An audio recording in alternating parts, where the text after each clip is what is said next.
When we think of Valentine's gift ideas, roses and chocolates come to mind, right? Sure. Sure, jewelry too, but have you ever heard of giving your loved one a tarantula? Please do not do this if my husband's watching. But apparently in the late 1970s, it was a thing. Dave Cohen went to Puppy World in Spring Valley to meet the people buying the fuzzy creatures. And on Valentine's Day in 1991, Hal Clement was invited to a most unusual wedding. The tarantula is now crawling into the gift picture inhabited not long ago by pet rocks and hermit crabs. In anticipation of Valentine's Day, Puppy World in Spring Valley has sold more than 24 of the spiders in the past month at $5 to $15 each. This has got to be the strangest Valentine's gift you have ever bought. Yeah, I guess it is. What does your wife think about it? She thinks it was cute.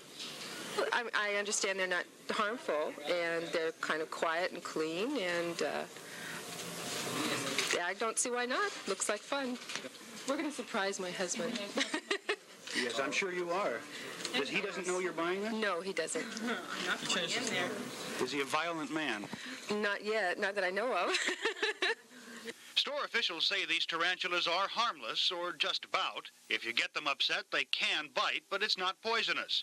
Usually, they prefer to dine on crickets, roaches, and mealworms. Sometimes a rowdy neighbor.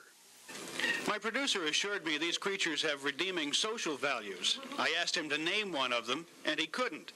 But if it's your idea of a gift, happy Valentine's Day anyway. Dave Cohen and Friends, News 8 in Spring Valley.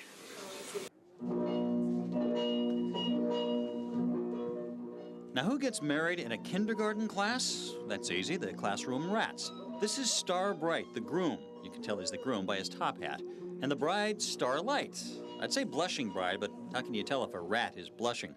Teacher Barry Spencer, who doesn't always dress like this, performed the ceremony. The vow is slightly different from the traditional. To love and to cherish, never to bite or gnaw on. Somewhere out there. And then the big moment. I now pronounce you rodent and wife. Starbright, you may kiss the bride.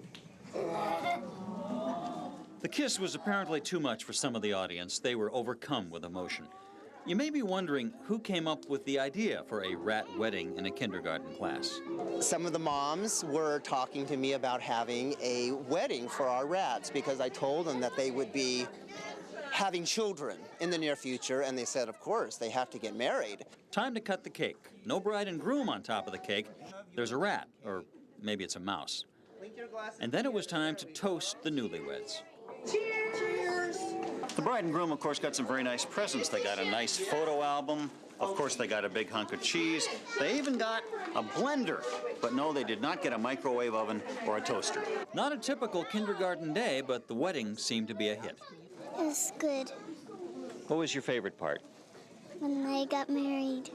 So time to leave Starlight and Starbright alone on their wedding morning. But how alone can you be in a class of kindergartners? Very cute. That was fantastic. Not the spiders part. No.